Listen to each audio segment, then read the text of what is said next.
നമസ്കാരം. പള്ളനാട് കാട്ടുപോത്തിന്റെ ആക്രമണത്തിൽ പരിക്കേറ്റ 8 വയസ്സുകാരൻ കാർത്തിക് പാണ്ഡി ആശുപത്രി വിട്ടു. പൂർണ്ണ വിശ്രമം വേണമെന്നും തുടർ ചികിത്സ ആവശ്യമെന്നും ഡോക്ടർമാർ. ഈ മാസം 23 രാവിലെ സ്കൂളിൽ പോകാൻ ഓട്ടോ കാത്തു നിൽക്കവെയാണ് കാർത്തികിനെ ഇതുവഴി എത്തിയ കാട്ടുപോത്ത് കൊമ്പിൽ കൊരുത്ത് ദൂരേക്കെറിഞ്ഞത്. പള്ളനാട് സെന്റ് മേരീസ് LP സ്കൂളിലെ 3ാം ക്ലാസ് വിദ്യാർത്ഥിയായിരുന്നു കാർത്തിക്. വീഴ്ചയിൽ ഇടത് കൈക്ക് സാരമായി പരിക്കേറ്റിരുന്നു. ഇടത് കൈയിലെ മസിൽ ഭാഗം മുറിഞ്ഞിരുന്നു. ആദ്യം കോവിൽക്കടവ് സഹായഗിരി ആശുപത്രിയിലും പിന്നീട് അടിമാലി താലൂക്ക് ആശുപത്രിയിലും എത്തിച്ച് ചികിത്സ ലഭ്യമാക്കി. തുടർന്ന് വിദഗ്ധ ചികിത്സയ്ക്കായി തൊടുപുഴ സ്മിത സൂപ്പർ സ്പെഷ്യാലിറ്റി ആശുപത്രിയിൽ പ്രവേശിപ്പിച്ചു. ഇവിടെ പ്ലാസ്റ്റിക് സർജറിക്ക് വിധേയനാക്കിയ കാർത്തികിനെ ഇന്നലെയാണ് ഡിസ്ചാർജ് ചെയ്തത്. Plastic surgeon doctor Tara Augustine, orthopaedic surgeon Varkey S. Kulangara എന്നിവർ ചികിത്സയ്ക്ക് നേതൃത്വം നൽകി. ഇപ്പോൾ മേലാടിയിലെ വീട്ടിൽ മാതാവ് ഷേർലിയുടെ പരിചരണത്തിലാണ് കാർത്തിക് കഴിയുന്നത്.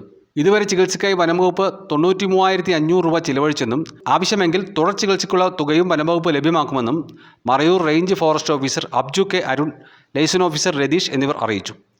സംഭവം നാട്ടുകാരിൽ വലിയ പ്രതിഷേധം സൃഷ്ടിച്ചിരുന്നു.